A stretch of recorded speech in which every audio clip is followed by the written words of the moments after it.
Breaking news చూస్తున్నాం. నెల్లూరు జిల్లాలో దారుణమైన ఘటన వెలుగు చూసింది. మద్యం మత్తులో ఓ వ్యక్తి తన భార్యపై దాడి చేయడమే కాకుండా అడ్డు వచ్చిన అత్తమామలను కిరాతకంగా నరికి చంపాడు. స్థానిక ఎస్టీ కాలనీకి చెందిన ఏలూరు వంగయ్య తన భార్య అంకమ్మతో గొడవపడ్డాడు. ఇక తీవ్ర ఆగ్రహంతో ఆమెపై కత్తితో దాడికి తెగబడ్డాడు.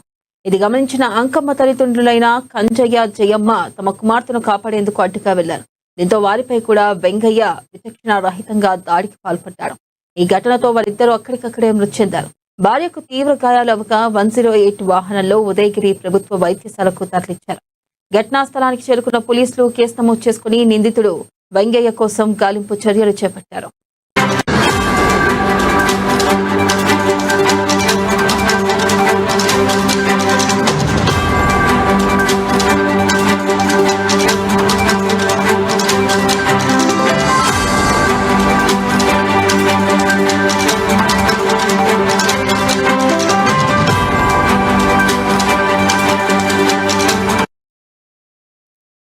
బ్రేకింగ్ న్యూస్ చూస్తున్నాం. నెల్లూరు జిల్లాలో దారుణమైన ఘటన వెలుగు చూసింది. మద్యం మత్తులో ఓ వ్యక్తి తన భార్యపై దాడి చేయడమే కాకుండా అడ్డు వచ్చిన అత్తమామలను కిరాతకంగా నరికి చంపాడు. దీనిపై మరింత సమాచారాన్ని మా ప్రతినిధి శ్రీధర్ అందిస్తారు. శ్రీధర్, ఇక్కడ మనకు నెల్లూరు జిల్లా దుత్తలూరు మండలంలో ఏసీ నగర్ అంటారు. ఇక్కడ కమ్మపాలెం ఏసీ నగర్ లో భార్యాభర్తల మధ్య తరచూ ఈ మద్యం సేవించినప్పుడల్లా గొడవలు చోటు చేసుకుంటున్నాయి. అత్తమామలు కూడా వీరింటికి పక్కనే ఉంటారు. ఇక్కడ మనం చూసినట్టయితే 10 గంటల నుంచి కూడా వీరి భార్యాభర్తలు గొడవలు పడుతూనే ఉన్నారు. ఈ కమ్మపాలెం ఈ గిరిజన కాలనీలో దాదాపుగా ఈ మద్యం సేవించడం, మగవారంతా కూడా ముఖ్యంగా మద్యం సేవించి గొడవలు తరచూ జరుగుతుంటాయి. ఈ క్రమంలో ఇక్కడ ఇతను భార్య పైన వెంగయ్య అనే అతను బాగా ఊటుగా మద్యం సేవించి 9 గంటల నుంచి కూడా గొడవ పడడం, ఆమెను తరచూ కొట్టడం చేస్తుండడంతో పక్కనే ఉన్న అత్తమామలు అంకమ్మ భార్య అంకమ్మ తల్లిదండ్రులు ఇక్కడ వారిని వారించడం జరిగింది. తర్వాత ఇక్కడ మనం 1 గంట ప్రాంతంలో ఈ గొడవ మరింత పెద్దదయ్యి భార్యపై దాడి చేయడం, కత్తితో దాడి చేయడంతో ఈ అడ్డుపోయిన పక్కనే ఉంటున్న ఈ అత్తమామలు అంటే అంకమ్మ తల్లిదండ్రులు ఈ ఆమె కేకలు విని లోపలికి వెళ్ళడం జరిగింది. వారి మీద కూడా విచక్షణారహితంగా కత్తితో దాడి చేశారు. కల్లయ్య, జయమ్మ ఇద్దరు కూడా ఘటనా స్థలంలోనే మృతి చెందడం జరిగింది. తీవ్రంగా గాయపరచడంతో ఊటుగా మద్యం సేవించిన వెంగయ్య తను ఏం చేస్తున్నాడో తెలియని స్థితిలో వీరిపై దాడి చేయడంతో వారిద్దరు కూడా ఘటనా స్థలంలో చనిపోయారు. భార్య కూడా తీవ్రంగా అంకమ్మ కూడా తీవ్రంగా గాయపడింది. ఈమె ఆసుపత్రిలో విషమ పరిస్థితుల్లో ఉంది. ఇక్కడ మనం చూసినట్టయితే ఇక్కడ ఈ 9 గంటల నుంచి ఇక్కడ గొడవ జరుగుతున్నా కూడా వారికి ఈ పోలీసుకి సమాచారం అందిద్దామనే ఆలోచన లేకపోవడం, ఒక ఇంత వెనుకబాటుతనంలో ఉన్న వీరంతా కూడా ఈ పోలీస్ సహాయాన్ని తీసుకోకపోవడంతో దారుణం చేసుకుంది.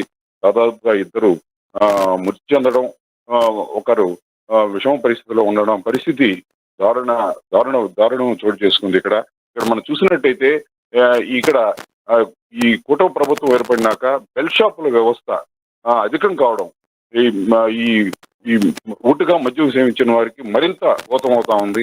ఏ సమయంలో అయినా కూడా వీరికి మద్యం అందుతా ఉంది. పక్కనే సమీపంలోనే ఉండడంతో మద్యం కొనుక్కొని ఇంకా మరింత ఊటుగా సేవించి ఇలాంటి దారుణ ఘటనలకు ఒడిగడుతున్న పరిస్థితి ఉంది. ఇక్కడ మనం చూసినట్టయితే ఇక్కడ దుత్తలూరు మండలంలో ఏసీ కాలనీ అంటారు దీన్ని.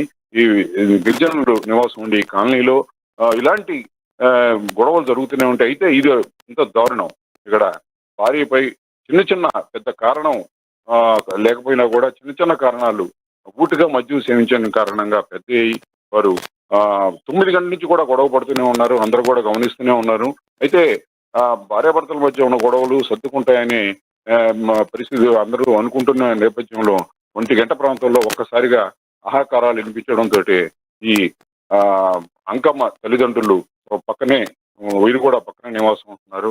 వారు వెళ్ళే చూసేసరికి అప్పటికే అంకమ్మ మీద కత్తితో దాడి చేయడం జరిగింది. వెంటనే వీరు కూడా అడ్డుకోవడం, అతన్ని అడ్డుకునే ప్రయత్నం చేస్తుండగానే వీరిపై విచక్షణారహితంగా దాడి చేయడంతో వీరు మృతి చెందారు.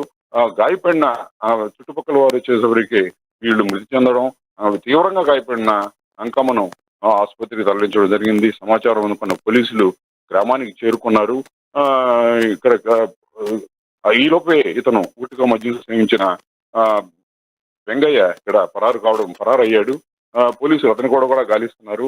అయితే ఇలాంటి ఘటనలు జరిగినప్పుడు ఏదో ప్రాణాలు పోయినప్పుడు పోలీసులు రావడం, కేసు నమోదు చేయడం అంతవరకే జరుగుతా ఉంది. దీనికి దారితీసిన కారణాలు ఏంటనేది పరిశీలించి ఇక్కడ ఇలాంటి పరిస్థితులు ఉన్న నేపథ్యంలో వీరు ఇలాంటి బెల్ట్ షాపులను అరికట్టడం చేయాల్సిన పని అయితే పోలీసులు పూర్తిగా చేయలేకపోతున్నారు. ఇక్కడ ఈ ఈ ఒక నెల రోజుల క్రితమే కొన్ని గ్రామాల్లో అభివృద్ధి కార్యక్రమాలు శంకుస్థాపనలకు ప్రారంభోత్సవాలకు వెళ్ళినప్పుడు ఎంపీల దృష్టికి మహిళలు తీసుకొచ్చారు. ఇక్కడ ఈ మారుమూల ప్రాంతాలు అయితే మెట్ట ప్రాంతాలు అంటే కొంచెం వెనకబడిన ప్రాంతాలు ఉంటాయి. ఇక్కడంతా కూడా బెల్ట్ షాపులు విచ్చలవిడిగా కొనసాగడం. ఎందుకంటే అక్కడ కొన్ని ఉపాధి అవకాశాలు తక్కువ ఉంటాయి. కొందరు నాయకులు అనునాయులుగా ఉన్న వాళ్ళు ఈ బెల్ట్ షాపులు ఉపాధిగా మార్చుకొని వీరు బెల్ట్ షాపులు ఎక్కువ అధికంగా ఉన్నాయి. వీటి వల్ల ఇబ్బందికరంగా ఉంది. అడాకొడ సంపాదించే డబ్బులన్నీ కూడా బెల్ట్ షాపులకు ఖర్చు పెట్టి, తాగుడికి ఖర్చు పెట్టి, ఇటు ఇళ్లలో గొడవలు పెట్టుకుంటున్నారనే ఉద్దేశాన్ని కూడా వారి దృష్టికి తీసుకురావడం జరిగింది. ఇటీవల ఎంపీ ఒక వాటర్ ప్లాంట్ ను ప్రారంభించే నేపథ్యంలో కూడా ఇలాంటి గొడవలు తీసుకురావడం జరిగింది. అయితే ఇటు స్థానిక ఎమ్మెల్యే గాని, పోలీసులు గాని వీటి మీద ఎలాంటి చర్యలు చేపట్టలేకపోతున్నారు. ఎందుకంటే ఎమ్మెల్యే తన అనునాయులు, తనకు అనుచరులుగా ఉన్నవారు, ఈ బెల్ట్ షాప్ నిర్వాహకులంతా ఎమ్మెల్యేకి అనుచరులుగా ఉంటారు. ఒకవేళ పోలీసులు వాళ్ళని బెల్ట్ షాపులకు సంబంధించి అరికట్టాలని చూసినా కూడా ఎమ్మెల్యే నుంచి ఫోన్ వస్తుంది అనే ఆరోపణలు వినిపిస్తున్నాయి. ఇక్కడ మనం చూసినట్టయితే ఇలాంటి చర్యలను, ఇలాంటి మెట్ట ప్రాంతాల్లో, కొంచెం వెనకబడిన ప్రాంతాల్లో ఇలాంటి చర్యలను పూర్తిగా అరికట్టకపోతే ఇలాంటి మరణాలు ఎన్నో చూడాల్సి వస్తుంది. Right Sridhar, thank you.